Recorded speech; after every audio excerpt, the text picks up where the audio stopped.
Part 2. The Sun. Chapter 7. There were 3 postcards waiting when Spoon and Joni returned from Pa's house. One was from Charlie, one was from Evie, and one was from Don and Douglas. Charlie's postcard read, Dear Mom, Dad, Spoon, and Joni, It has been sunny every day, even on the coast. We saw the sea lion caves today. It sounded like 100 dogs barking. I got a present for everyone, except Spoon. Just kidding. Maybe. Sincerely, your favorite son and brother, Charlie. Evie's postcard read, To all, Charlie and I have been enjoying each other's company. We started at Coos Bay and have been heading north along the coast. How beautiful! I realized all over again why I love Oregon so much. Last night's sunset was glorious. Both the sky and the water were flame red. We'll call again soon. Much love, Evie. Don and Douglas's postcard read, Hey Spoon, Davila and her friend Julia got sunburn all over. They are the color of baby gerbils. Gross. Ugh. See you soon, Don. You should have come with us. A kid we know from another cabin broke his arm riding his bike off a ramp we made. Douglas. Before Spoon had finished reading the last message, or bothered to look closely at the pictures on the fronts of the postcards, he realized that the word sun appeared on all 3 cards in some form. Sunny, sunset, sunburn. He took this as a sign that taking the cards was the right thing to have done, and that Graham, in some mysterious way, approved. He wasn't even bothered by Charlie's snide older brother comments. A knowing smile lit up his face. Why are you so smiley? Kay asked. She was sitting at the kitchen table. She had already read the postcards and was working her way through a pile of catalogs and bills. Spoon just continued to smile. Kay tore open an envelope and scowled at a credit card bill. Really, why are you so smiley? No real reason, said Spoon. That's the best reason, said his mother. Before dinner, Spoon bounced his basketball to Hillington Green. His destination was the basketball court on the west side of the park. First, he practiced 3 throws, and then he practiced his fancy dribbling, scissoring the ball back and forth between his legs. Since April, he had been trying to teach himself how to spin his basketball on one finger like a top. But he was a long way from perfecting this skill, and so he only practiced it at home in the basement when no one else was around. Spoon's father could do it expertly. Scott was able to get the ball twirling so fast, Spoon could barely make out the seams. Charlie bragged that he could do it too, although Spoon had never actually seen him, and therefore was suspicious. Whenever Spoon asked Charlie to prove it, Charlie responded with a lame excuse such as, My finger's sprained, or I'm not in the mood right now, or I've already done it twice today. Nothing would have pleased Spoon more than to greet Charlie on his return from Evie's by strolling in front of him with his basketball turning madly on his finger. Bored with dribbling, Spoon started taking long jump shots. After several misses, he touched the bulge in his pocket for good luck before he released the ball. He had sunk 3 baskets in a row when he decided not to press his luck. Sweat was dripping into Spoon's eyes, and he felt very sleepy. His arms and legs ached from working at Pa's, from playing basketball, from growing. He pulled off his t-shirt and wiped his face. and then he walked off the court and lay down in the grassy shade beneath a picnic table. He wrapped his wet t-shirt around his basketball and used it as a pillow. Soon, he was sound asleep. Spoon dreamed. He and Charlie were playing double solitaire on the sloping lawn at Hillington Green. They were sitting cross-legged, facing each other, the cards between them on the grass. The sun was shifting haphazardly across the sky. One minute, Spoon's shadow was long and thin and pointing north, and the next minute it was merely a dark puddle under his knees. One minute the sun was before him, and he had to shield his eyes, and the next minute he could feel the sun behind him, on his neck, like a fiery spotlight. Joni emerged out of nowhere. "Who's winning?" she asked. "I am," said Charlie. "You are not," said Spoon. "I am." "So what?" said Charlie. "I beat you at everything else. Cards is just luck. Everything else takes skill." "Liar," Spoon mumbled. Suddenly, Joni was gone, and Graham stood in her place. She was wearing her old familiar red gingham blouse, jeans and Birkenstocks, and sipping orange soda with maraschino cherries from a tall, clear glass. "Make sure you drink enough on days like this," she said. Her voice was muffled, as if she were speaking through folds of cloth. "How's Pa?" she asked. Spoon looked to Charlie for an answer, and when he looked back, the sky had darkened, and Graham had vanished. Spoon woke with a dry mouth. He could barely recall the dream's details, and as each moment passed, more and more the dream slipped away. But he clearly remembered seeing Graham, and so he shut his eyes to try to bring her back. Although it had no shape or weight, with his eyes closed, he sensed her presence again. Cutting slowly across the green toward home, he thought, "The cards are working." Chapter 8. Before he floated off to sleep that night, Spoon put the cards under his pillow, and early the next morning, Saturday morning, Spoon dreamed of Graham again. The entire family was seated around Graham and Pa's dining room table. Graham stood, serving soup from a large pot into mugs with a ladle. The level of the soup in the pot never changed. The ceiling had been lifted off the room, and the sky could be seen in its place. Except for a black, egg-shaped cloud, the sky was china blue. Rain fell from the cloud, far, far in the distance. Graham's cheeks were full and round, her voice golden. "Stomachs have no teeth," she said, as she handed Spoon his mug. And then she said, "Not just anyone can wiggle their ears, you know. It's something you're born with." A thunderclap interrupted the meal.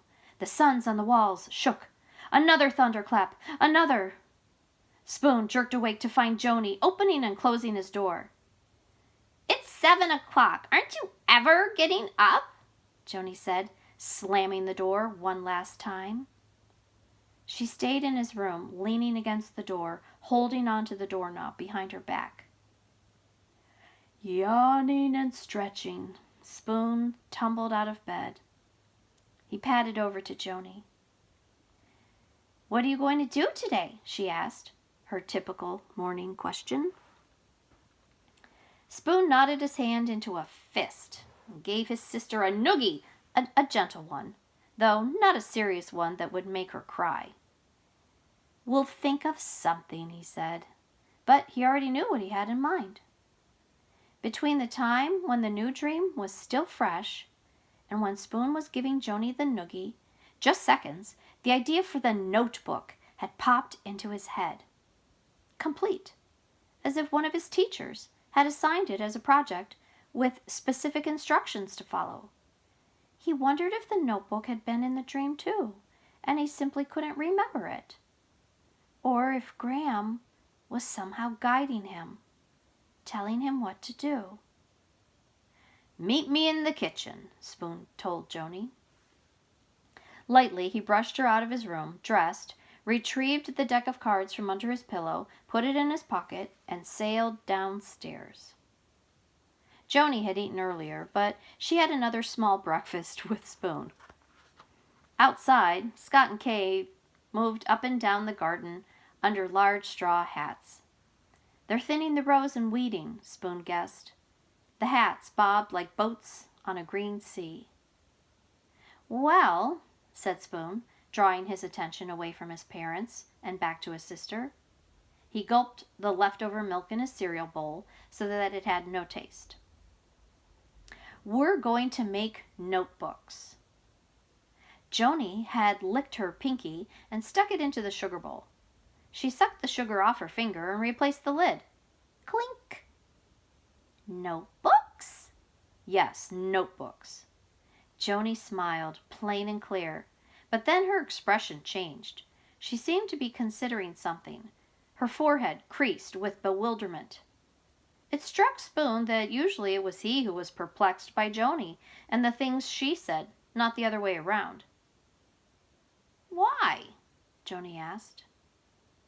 "I may have dreamed it," Spoon nearly replied. "Just because." "Is this a trick?" "No," Spoon said it almost like a question. "And they'll be secret notebooks," he added, thinking as he spoke. "I won't tell you what's in mine, and you don't tell me what's in yours. That way," he reasoned, Joni could feel included. She wouldn't be a pest, and he could still get something accomplished and keep it private. He was covering all his bases. "Let's get moving," Spoon said. "I'm going to say hi to Mom and Dad, and then we can begin." "Why are you being so nice to me?" Joni asked. Wedges of sunlight patterned her face, her hands. "I didn't even have to try to make you nice to me this morning. Usually it takes a while. And yesterday you carried my little bones home from Pa's." Spoon shrugged. He didn't think he could put it into words. He didn't bother to try.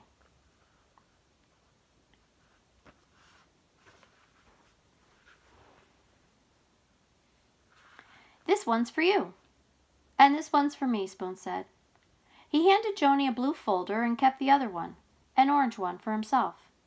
Both folders held a dozen or so pages of lined paper, bound by silver clasps.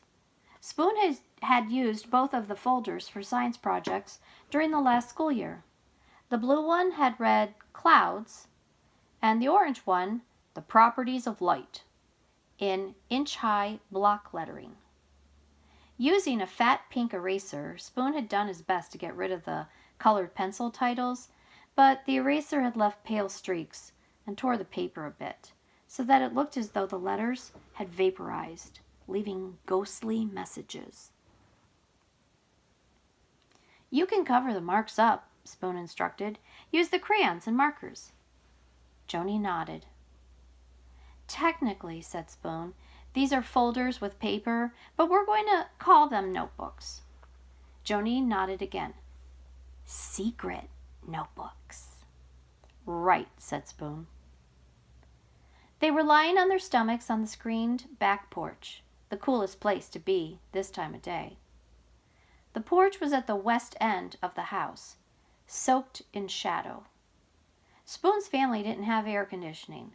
His parents said it was a waste of energy, and that people in general were becoming too soft. No matter how much Charlie or Spoon complained, Scott and Kay remained firm in their position. Joni sniffed her notebook, then rubbed her nose against it. "What are you doing?" Spoon asked. "I'm seeing what color my notebook would like me to use," she answered. Crayons, markers, and pens were scattered between them. Joni selected different colors of each and held them up, one by one, to her notebook. She tilted her head and narrowed her eyes to slits as she decided. "I think purple is best," she finally announced. Spoon had already chosen a black felt tip marker and had begun to draw on the front of his notebook. He was drawing a sun. He would have liked to have copied one of the suns from the backs of Graham's cards, but taking them out of his pocket to study with Joni around would have been risky. She would have asked questions. She would have wanted the cards. Or worse, she would have told their mother or Pa about them.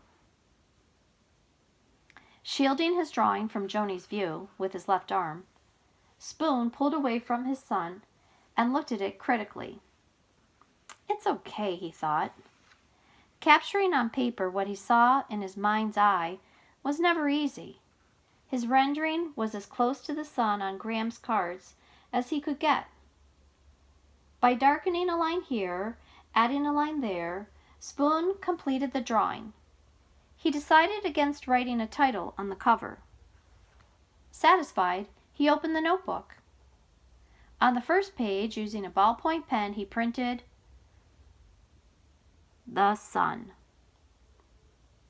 On the next page, he started a column of numbers, skipping 2 lines between each one.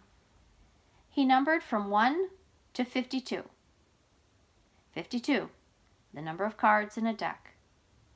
It took him 5 pages.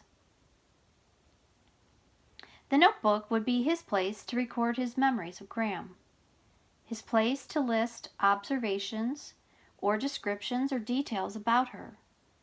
He wondered if he could think of 52 things. Starting was easy.